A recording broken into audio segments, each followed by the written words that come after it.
everyone, and welcome back. Today's training module is going to be common no-fault defenses of summary judgment motions.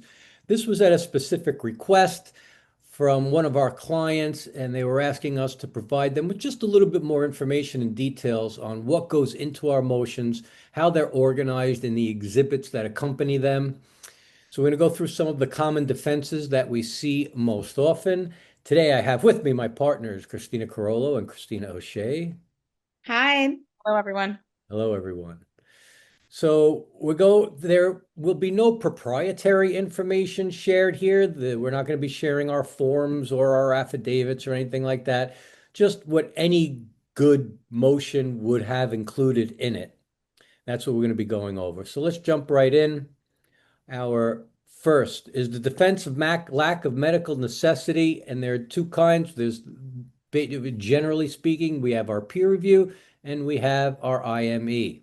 The core argument here is that the services or the equipment billed for were not medically necessary as determined by an expert's review of the medical records. Fairly straightforward. What goes into these motions? Essential exhibits.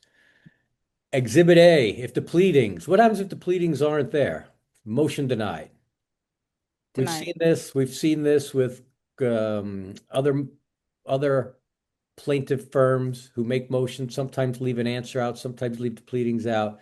They need to be in there. The next exhibit is the affirmed peer review report from the reviewing doctor. The next exhibit would be the individual denial packages for each denial in the case. So that's basically the denial, the explanation of benefits, the bill, and then any corresponding verification requests, and then the affidavit of the claims examiner. These are pretty straightforward, guys. Anything you think you want to touch upon on the general medical necessity denials, motions? That's a tight motion Pretty right there. straightforward, yeah. Oh, yeah. So we want to include, it has to be complete and affirmed, which is sworn. And that denial package, again, is the NF10, the EOB, the verification requests, and of course, the corresponding bill. What we don't put in are general verification, delay letters that might not apply to the particular claim or bill. Only if it's essential to getting our denials timely. That's when we'll include it. Easy enough.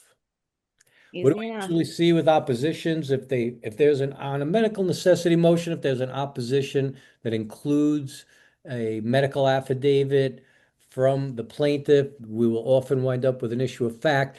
But of course, we would always include a request for timely denials so that we could, at a minimum, make our prima facie showing, and the only issue for trial would be the medical necessity.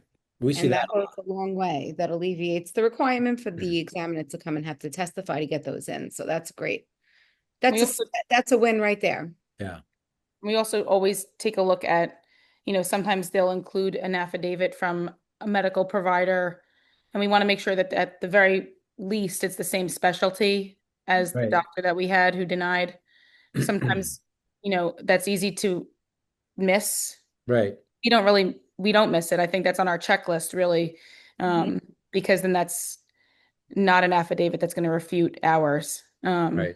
And so sometimes they'll just include it. If we have a Cairo denial and Mhm. they include like an ortho, I just actually went on an arbitration this morning. It was the same issue. Yeah.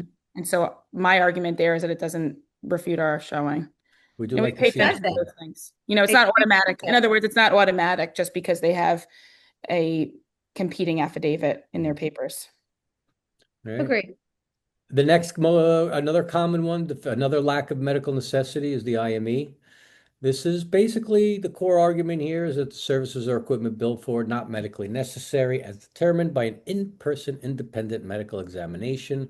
We should know by this, but what that is when the claimant actually goes to the doctor and gets examined. Doctor finds either no causation or that the injuries have been resolved. And that'll be done in an IME report.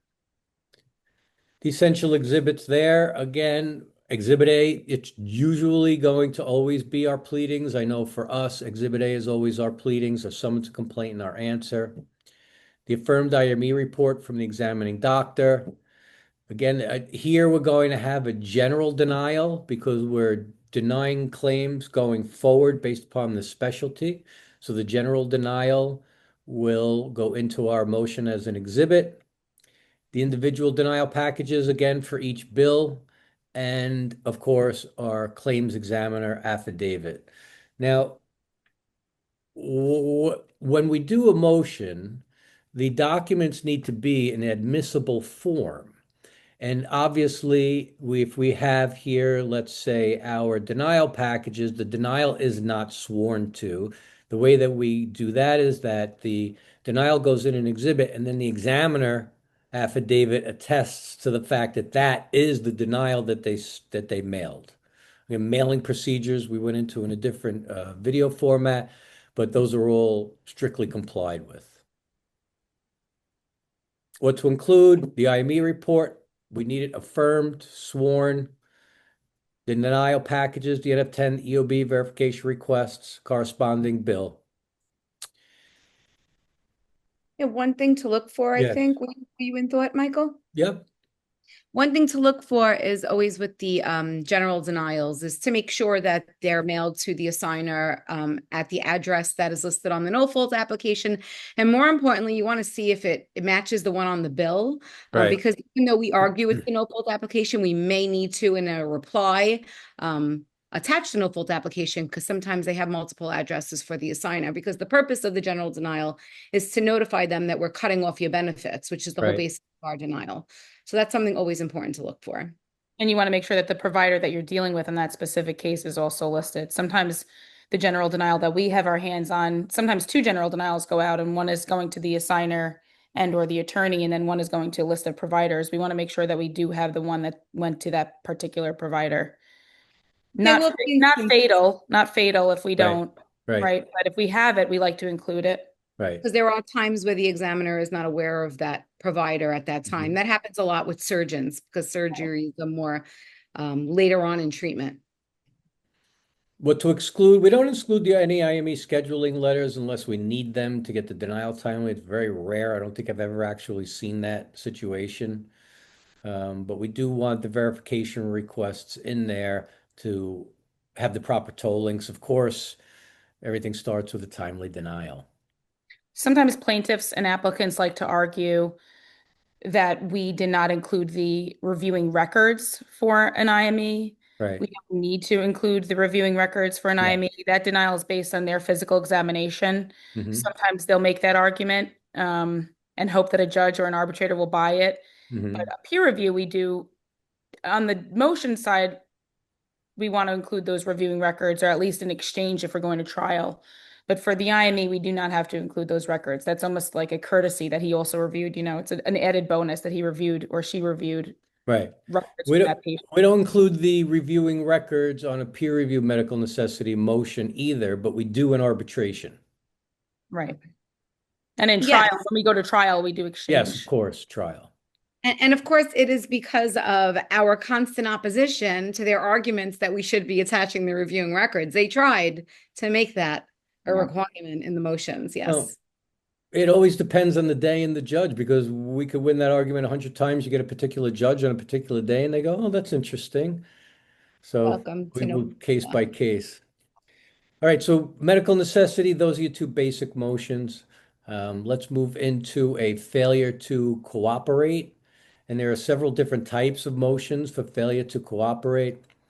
One is the IME no-show. Core argument here is the claimant breached the condition of the policy by failing to appear for two scheduled IMEs. What do we need in our motions? Exhibit A. What's the Exhibit A? Say it. Pleading. Pleadings. Exhibit B. We can break this up into two exhibits sometimes. I know Christina Corolla, you have your own style that you like to do, and Christina O'Shea, you have yours. I don't mind putting them both in together in the same, but I know when we go to argue them in court, sometimes the judge likes it to be what we call simple stupid. So the easier we make it for them to review, the better it is for everybody on board. The next exhibit would be a sworn affidavit from the IME vendor. The IME vendor is the one who scheduled the IMEs. That'll include scheduling letters that they were properly mailed and that the claimant failed to appear. That usually comes in the form of a doctor affidavit. Now, I know that can get tricky sometimes with the doctor affidavit. The language that needs to be in there is that this doctor was actually present in his office at that time. I know recently, I think it was when you appeared on Christina O'Shea, that the doctor said, the time was whatever, this person didn't appear, but he didn't say that he was actually present in his office and everybody jumped on this. I mean, I know it was a nutty We thing. wound up ultimately we wound up winning it. Mm. But it was a little speed bump for us just because the doctor, we like to when we draft these affidavits include that, sometimes we'll see like ready, willing, and able to examine this patient. Right, And not only based on my review of my, because it's definitely impossible to have an independent recollection of every patient that they've examined. right, Based on my review of my records and personal knowledge, I was there on that date at that time and no one appeared. right, right. I mean, they've gone as far as the doctor might say in his affidavit, I recorded that he didn't show up, and these people that they're asking for, well, where are those records? Where's the writing that you kept this? Where's the appointment log? And that goes a little bit far. I think if a medical professional is putting in an affidavit that he was in his office and this person didn't appear, that's enough. And that has been successful. Yeah, generally they're upheld just like Yeah. that. The And we next, also like to highlight the fact that they're signing these affidavits and affirmations under the penalties of perjury. So yes, you do want the trier of fact to take that into consideration as well. absolutely. And they do. Yeah. The next exhibit, of course, is the general denial because if they fail to show for IMEs, it's a policy violation, and that vitiates all coverage moving forward. And that general denial basically goes out to all the providers, just like the appearance at an IME if there's a denial. Then Exhibit E and onwards, those are the denial packages again for each bill broken down the same way. Then, of course, our exhibit, our claims examiner, who attests to all the denials, all of the facts, and the mailing procedures. What to include, we definitely want both IME scheduling letters. We're going to need those, so get those together. The snow-show affidavit from the IME vendor. Oftentimes, the adjusters will have those documents available. If not, we just let us know who the vendor is and we can chase them down, and they're usually fairly cooperative. And of course, the doctor affidavit stating that the claimant did not appear. Solid motion. Solid motion. But to exclude internal law firm notes correspondence relating to the scheduling, we want to be careful because sometimes there are internal notes. There might be letters that went back and forth that are not necessary and not meant to be shown to the world. And those, of course, we leave out. Anything to add there? I think that's pretty straightforward. Yeah, no, No and that's show IME. important because something like a memo may create a tribal issue of fact that wasn't there had it not been in the Right, motions. Yeah, right. it's important. Should have put these all in one screen so I don't have to keep going back and forth, but Not a big it's deal. fun nevertheless. The other failure to cooperate, defense, failure to appear at signed statements. This is extremely similar in format to the no-show IME and also the UO coming up. So the core argument here is that the claimant breached the condition of the policy by failing to appear for signed statements. We've spoke about this in other videos that the failure to cooperate for appearance at signed statements comes from the cooperation clause in the policy. So sometimes it is necessary for us to actually include the policy in these motions. You guys agree with that? It's an argument that they're making more often. More often. Yes, I've seen it a lot lately. So exhibits, pleadings, scheduling letters or correspondence, at least two or more. The affidavit from the SIU investigator who attempted to schedule the statements.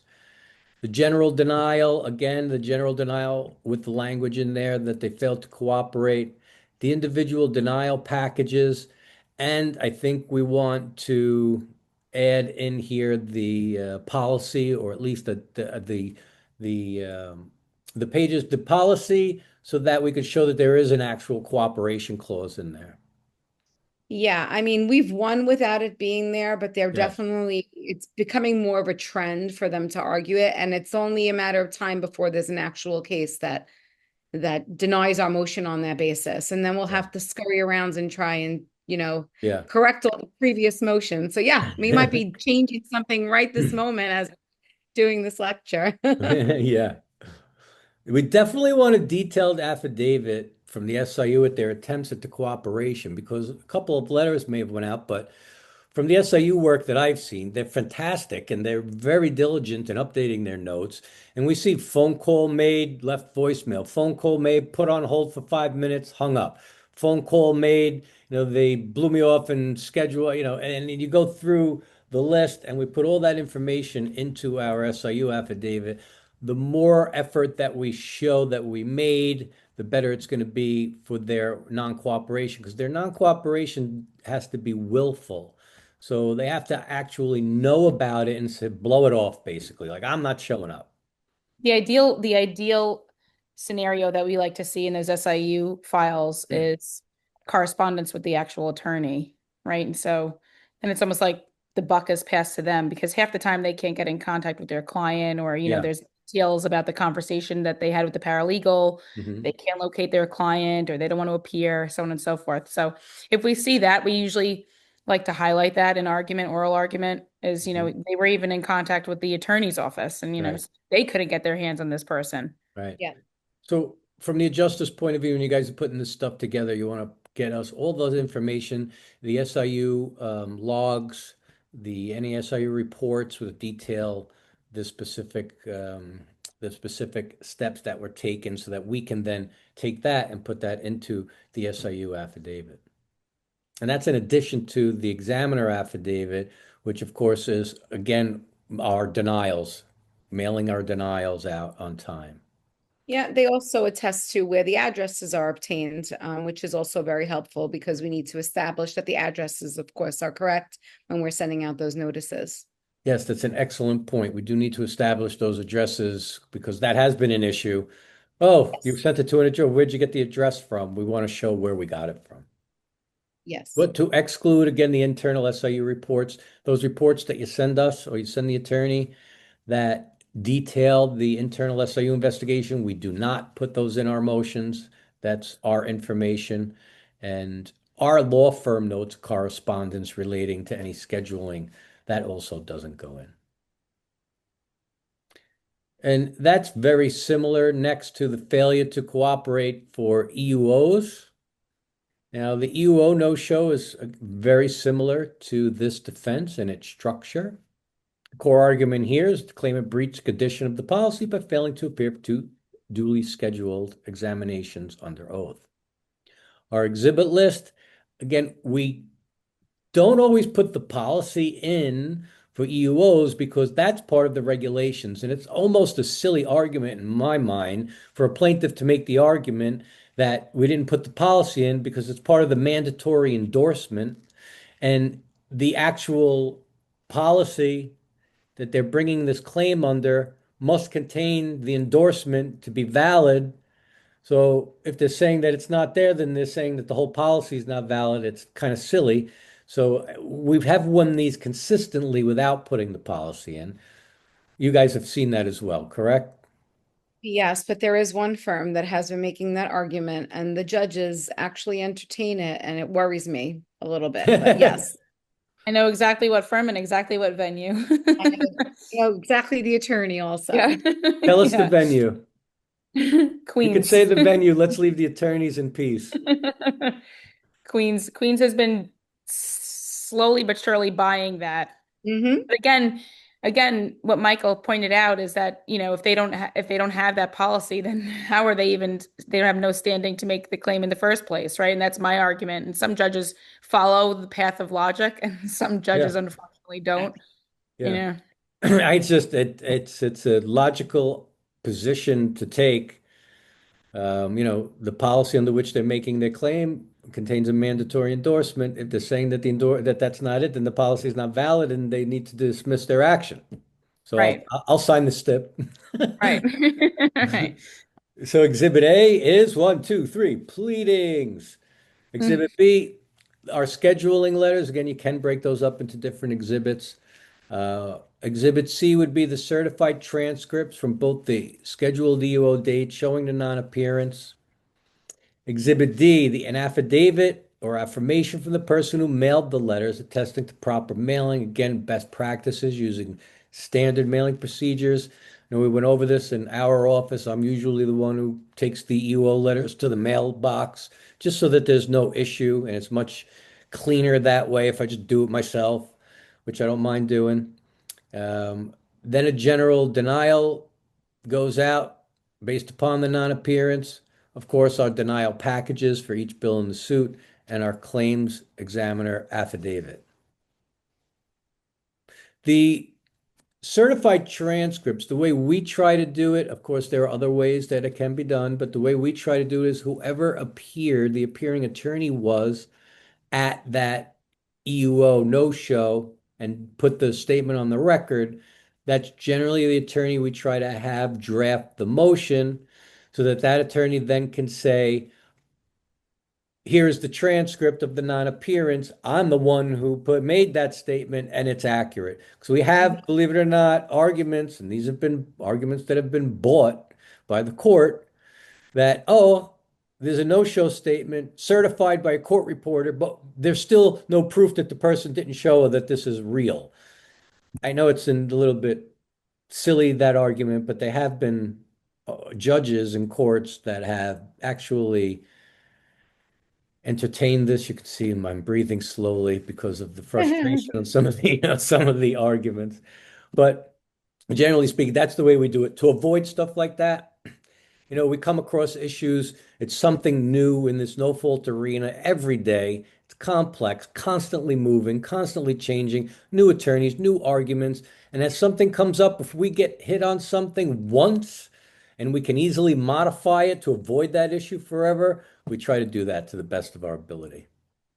We haven't been able to utilize it yet, though, right? I'm an officer of the court. That is my affidavit and my affirmation. I'm here before you, Judge. I want to say that. I haven't been able to Oh, utilize. I Christina have. O'Shea has. Oh, that's wonderful. And I could name the firm and name the venue. And it's also been in arbitration as well. Yeah. Yeah. 'Cause I remember we were talking, you and I, after one of your arbitrations, you explaining that argument to me, and you were like, arbitrator, you don't understand. I'm the one who showed up. I remember I'm it. like, right. It's like unreal, you know? Yeah. So that's what we try to do. This isn't, again, proprietary information. If, there's nothing to steal here, it's just common sense. That makes life easier. There are other ways to do it that can be successful, of course. We want all the pages of the certified transcript in there. Missing one page could lead to a headache. Usually it's only 2, 3 pages anyway. And of course, the mailing affidavits in these situations are crucial, of utmost importance. We generally, again, do not include internal law firm notes or internal correspondence relating to the scheduling. That stays out of our motion, not necessary. The next one we want to touch upon, which is another fairly common one, is workers' compensation is primary. Basically, the core argument here is that the injuries occurred during the course of the employment, making workers' compensation primary, not no-fault insurance. If the person was in the course of their employment at the time of the accident, and we can prove this, then no fault is not primary workers' comp, and they need to submit their bills there. So we timely deny the bills because this is a precludable defense if we have late denials. The essential exhibits, pleadings, the workers' comp board notice of decision stating work-related injury. Now, I don't remember. I know we were just working on one of these, and the workers' comp, we had workers' comp notices talking about upcoming this and, acknowledging that there's actually a claim, but that wasn't going to be solid. We want that workers' comp notice of a decision where they basically say workers' comp, it is a work-related injury, the no-fault carrier is basically off the hook. And they'll say Right. that right in their decision. So that's going to be our best proof. And they're looking for Additionally, that. say it again. They're looking for that disposition. If it's pending, it's Usually not enough. Usually not enough. At times, though, we could win on Exhibit C. Go ahead, Right, Michael. right. Exactly. The NF2, if it's checked working. Most Yeah. attorneys in the personal injury realm, they're not going to check that box. I mean, a lot of times I'll give them, with respect to my colleagues, they may not know whether or not this person was working at the time, maybe, but they oftentimes do not check that working box.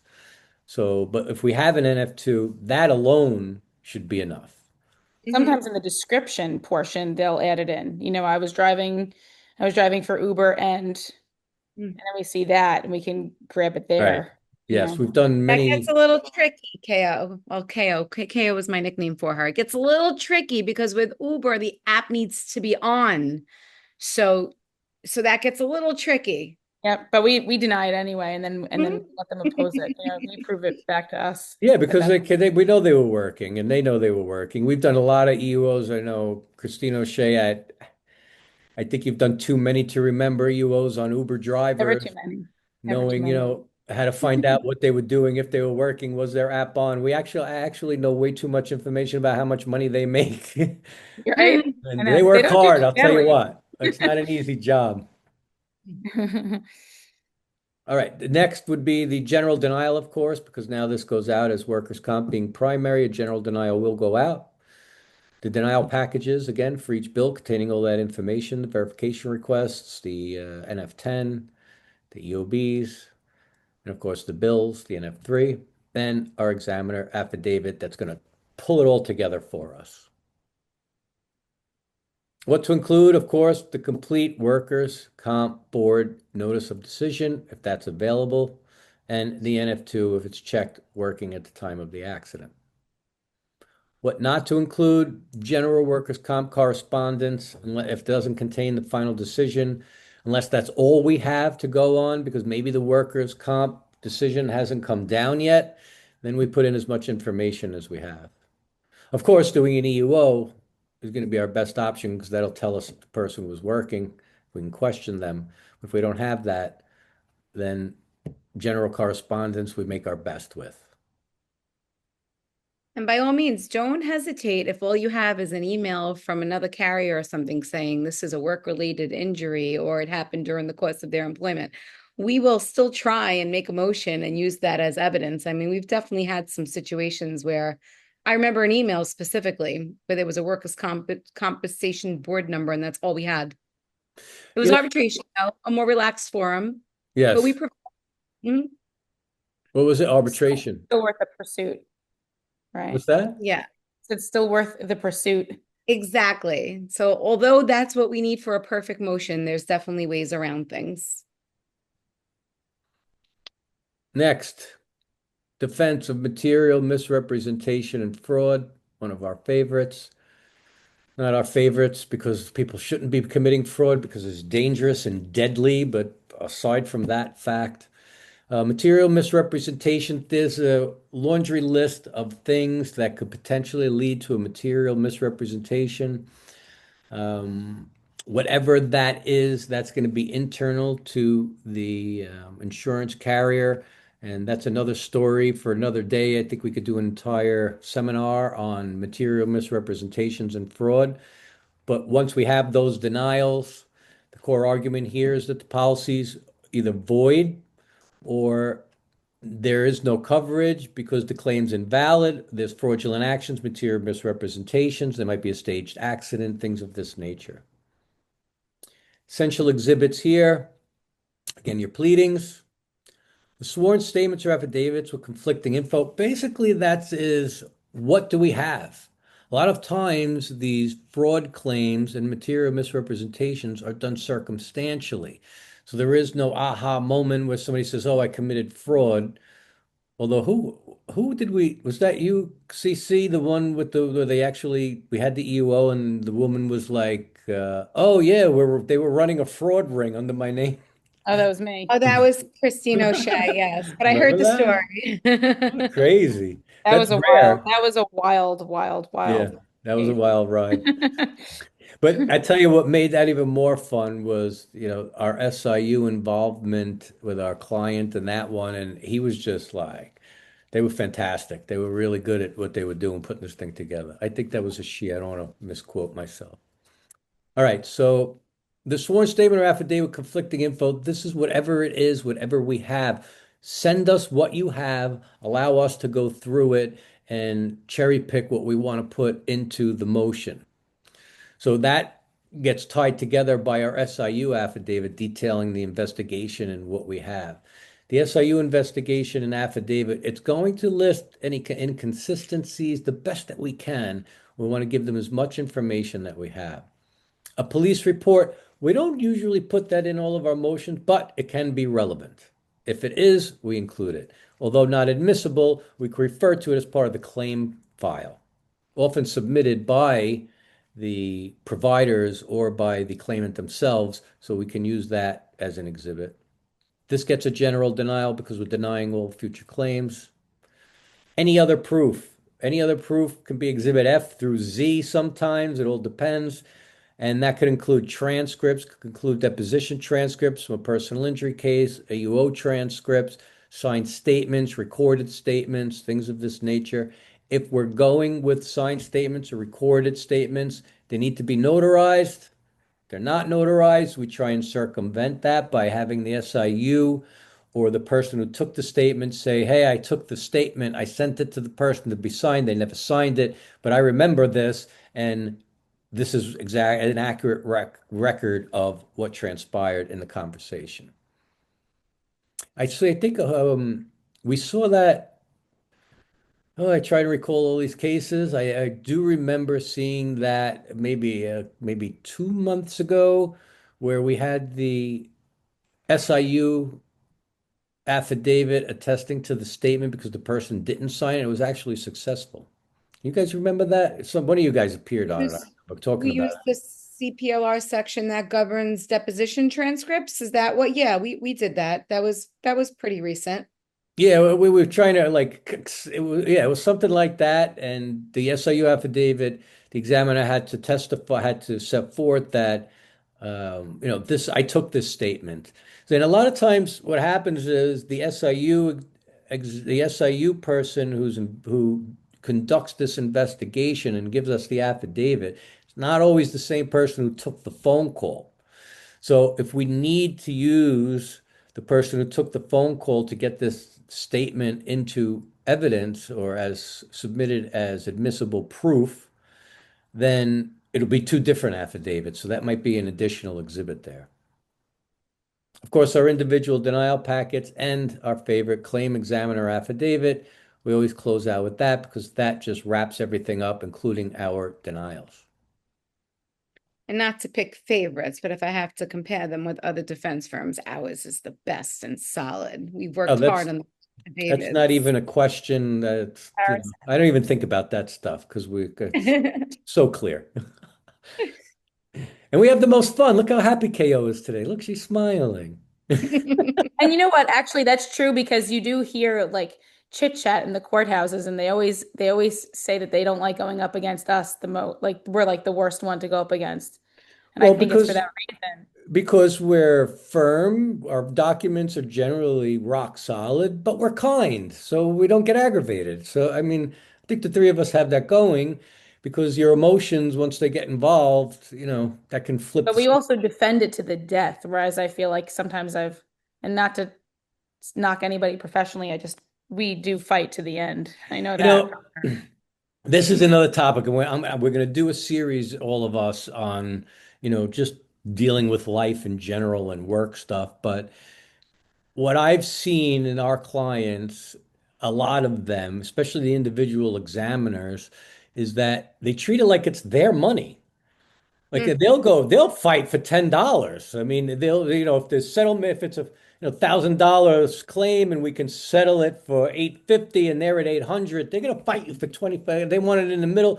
I mean, they'll fight you for every nickel. And I think that's just what makes a rock solid company is having people on that page like treating it like their own, because that's what we should do. We're allowed to be zealous. I think we do that as well. We Oh, treat, absolutely. yeah. 100%. 100%. So side-by-side comparisons of the conflicting statements, that's what we like to do in the affidavits. The affirmed SIU containing the findings. and all the relevant documents, sworn, certified, admissible. What we don't include, again, we don't include our internal SIU reports or notes, unsworn drafts of reports, or law firm correspondence, because a lot of times we might be corresponding back and forth with, examiners and SIU. All right. Pretty Solid motion. straightforward. It's a solid motion. Fee schedule and PPO. If we had our office manager, Marianne Contreras, she is our expert fee schedule person.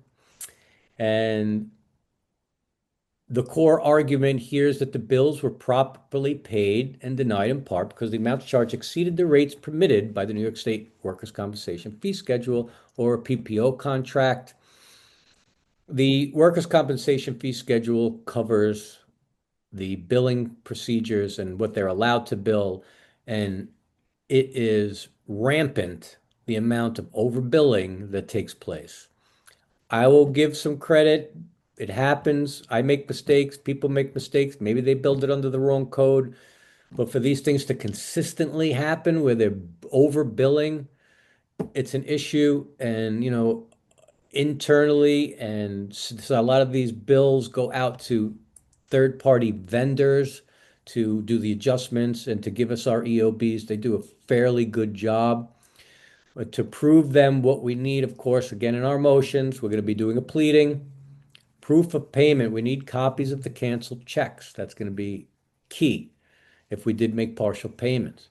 Our individual denial packets, we like to organize them chronologically in these cases, which we do most of the time on any case, but especially here so that a judge can follow line by line and walk it down because that often happens in court. When you guys see this stuff in court, how did the judge approach it? If the plaintiff doesn't agree, do they go bill by bill painstakingly like they do in arbitration? Sometimes. Sometimes. Sometimes I think they rely heavily on the coder affidavit. Yep, that's our certified medical biller. Uh, I've seen most often, especially in arbitrations, for one of the first questions the arbitrator will ask us is there a fee schedule dispute? And we will say, yes, this is our fee schedule. This is what we come up with. And the other side generally is not going to have their coder affidavit, and they will generally agree. They usually don't disagree if they don't have any proof. They'll go with our coder. Sometimes there are conflicting coder affidavits if they oppose our motion, and that might create an issue of fact. But And what's beautiful about conflicting affidavits that at the least we could get the amount reduced because even their own coder affidavit is usually less than what they've suited the case for. So at the least we could get it reduced. agreed. I saw there was, I don't remember which actual fee schedule it was, and I don't want to mention the plaintiff's attorney's firm out of respect. My Or the venue. colleagues. What? I said, or the venue. Yeah, or the I don't remember the venue. I, I don't think it was in court. We had a motion on fees and they opposed. It was like 198 page dial. It was like this wacky argument with all these codes. I don't know what it was, but it was I know the completely firm. irrelevant. You know what I'm talking about, right? They gave us a Yeah. transcript from a Yeah. trial, right? Yeah. It was completely irrelevant to the case, but not saying they were right or wrong, but that was a rare occasion. Usually they don't oppose that stuff. And the certified coder can be the same person as the examiner. Some of our clients are both, and I think that's brilliant. I love that. I have one in particular who is just, I don't know, knows these things off the top of her head. I don't know how she does it, but it's a good thing. And of course, the affidavit of our claims examiner. What to include? We like to include a separate exhibit for all of the bills here so that they can be broken down easily. And the EOB, if it's available, show the breakdown of the reductions and how the coder confirms this information. We have seen situations where a claim was denied on fees and then it goes to a coder and the coder, it could be even the same one that did the fees in the first time with the EOB. They come back and say, oops, we had it wrong. It was either a little bit less or a little bit more. And when we see those things, we just have to acknowledge it and we go along with that. So that can happen, but it's not fatal to the case, just an adjustment. Not fatal to the case, and nobody minds because Right. we will pay the difference with Right. interest and everyone's happy. Right. Yep. We don't exclude a general denial here unless it's relevant for some reason, but it's generally not. We don't need a general denial in this situation. We don't need a timely denial in this situation. Well, That that's one, an excellent Saddlebrook, point. Correct. a Saddlebrook Surgery Center case. That's That's right. how, and the court, the trias effect really took it seriously and said, listen, you guys just can't build an exorbitant amount and just think you're going to get paid for it, even if it's timely or untimely. We're going to reduce it down to the proper fee schedule. So it's a wonderful decision. Yeah, because it's basically not a valid claim. So why preclude us from that defense when they're going contrary to statute? That doesn't make sense. Yes. So that's a good decision. I agree. Oh, was that it? Mm, I don't No, know. That happened so seamlessly. Okay. I got another one. Hold on. Don't jump ahead till I get my flowers on the way out.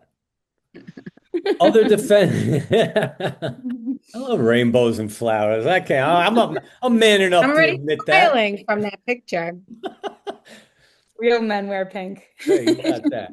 Other defenses, we didn't go into detail here. I think you kind of get the gist on the way we lay out our affidavits and the stuff we need. Premature services billed, they have outstanding verification. Oftentimes there are no denials. So in that, something like that, we would just need, of course, our pleadings, right? And, the verification requests and the bill that went out and an examiner affidavit attesting to that. Non-receipt, I will include with prematures. We just never got them.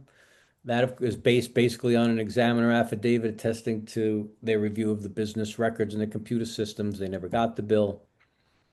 The 120-day rule, claim is denied because they didn't get the verification back. We do include the denial in that one because there will be a denial.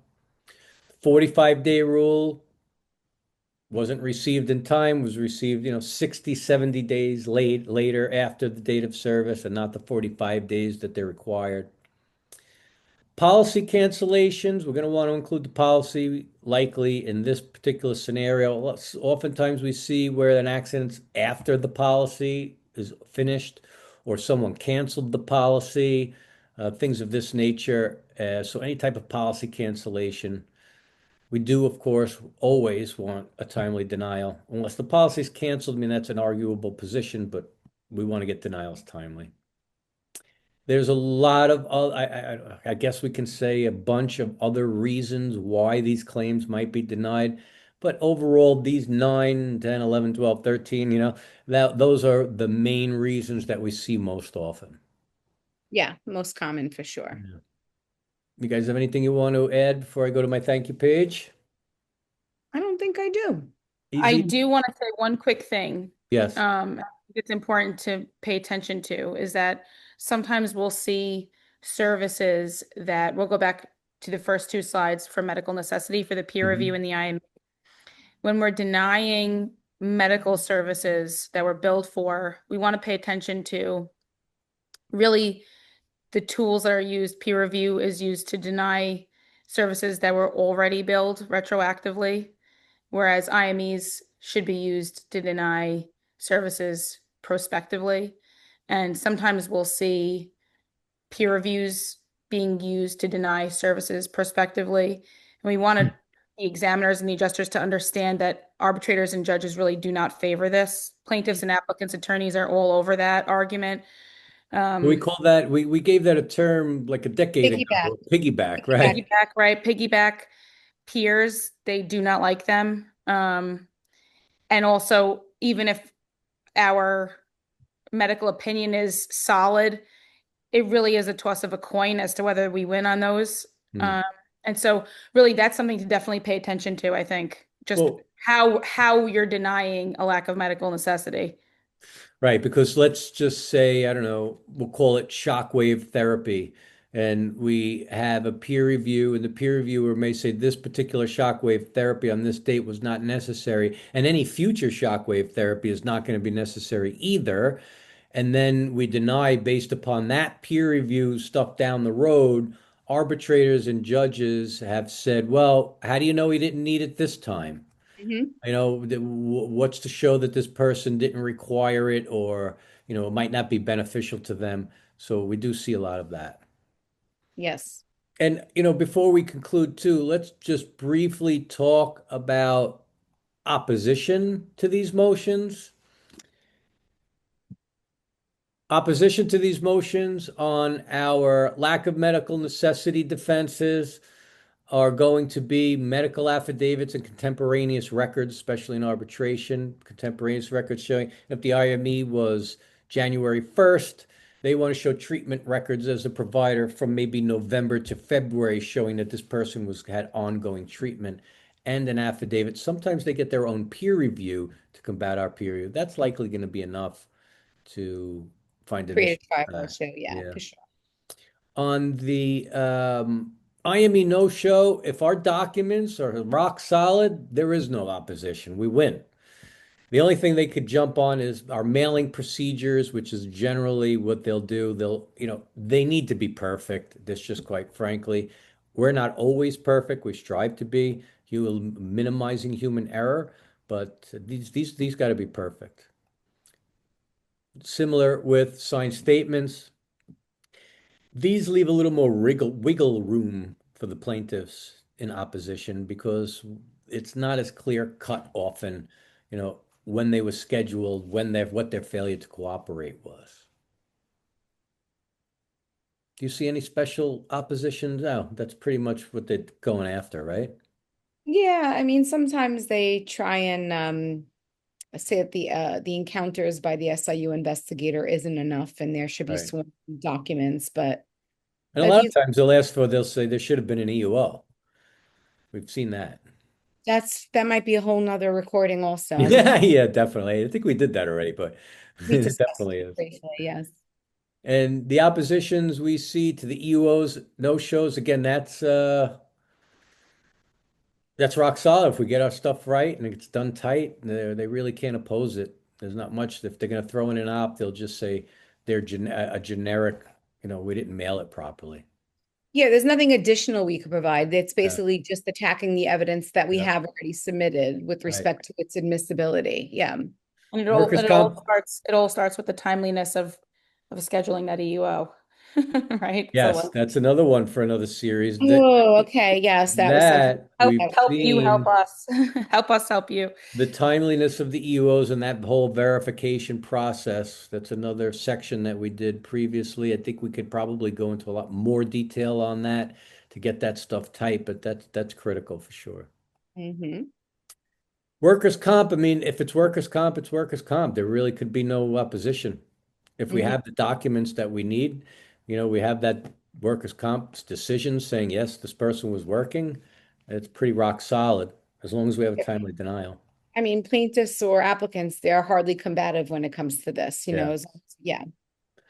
The fraud and misrepresentation, I think I will go out on a limb and say are most challenging because it's often circumstantial and Right. they're difficult to prove, especially at trial. So we do try, even the motions, these motions, I know we have like, through exhibit, you hear the ice cream man out there?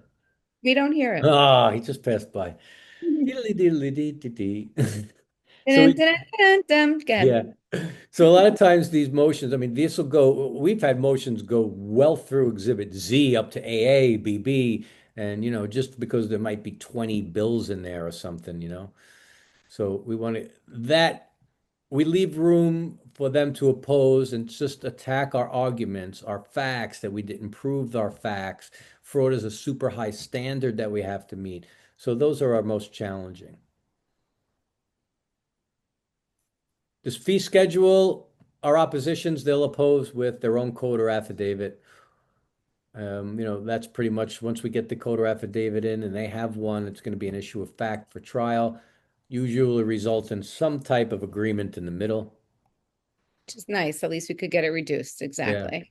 And in all of these, the 120 day to 45-day rule, they have to, They will nitpick. Like for the 45-day rule, they have to, if they want to put in a bill after the 45 days, they have to provide a reasonable excuse why they didn't. And we want to put that language in our denial. And if they do provide that, "Well, I had the wrong carrier, we didn't identify who the carrier was at that time, and this is legitimate," that can be an excusable defense. You agree with that? Absolutely. I mean, usually it will be reevaluated by a claims adjuster and Yeah. then and then denied again or responded to. So that's usually all the evidence that's in there. And most of the time it's under the discretion of the court, right? What's reasonable. Yeah, absolutely. Also, All right. just a Yes, little quick thing go. is for the IME no-show denials, we want to make sure that we include the language of the fact that transportation expenses would be reimbursed. Yeah, We have lost on denials for that reason. The they're better, so solid. I feel like our clients are great with that. But yes, that used to be raised a lot. They've corrected those. again, everybody's human, right? And sometimes it gets excluded for whatever reason, but the better plaintiffs firms, the better applicants, attorneys firms, they make sure that that language is in there, and there's case law to support that. The absence of that language is fatal. Hmm. So if you are scheduling an IME, please make sure that that language is included within the denial. Say it again. If you are, if you No, the are, language, not that last part. well, I mean, it's worth saying 4 times Yeah. just to make sure the language is in there. But you want to make sure that the language, and it's a specific the actual language is specific, but basically in sum and substance is that reasonable transportation expenses will be reimbursed or can be You're reimbursed. talking about EUO scheduling letters, or we took out IME, IME. yeah, we took out IMEs and EUOs, same with the transportation. We took out the word reasonable in our letters because we did get, I don't want to say burned on that, but that was an argument a plaintiff made, and the judge was buying it. And instead of, dealing with this issue moving forward, we just took out reasonable and left expensive because it doesn't technically say reasonable in the regs, so we took it out. We took it out. Sometimes it's included. I don't think that Yeah, that really it shouldn't be fatal. that's one way or the other. No, No. All right, but so that's important. That's important to yeah. note.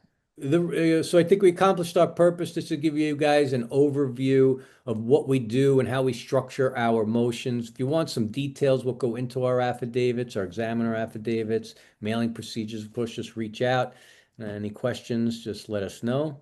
And I think I'm going to go get a nice ice cream with some sprinkles, and I'm good. All All right, right. ladies, we're good. Right. Very good. Thank you for a wonderful session. I think we learned a lot, and we'll see you next time.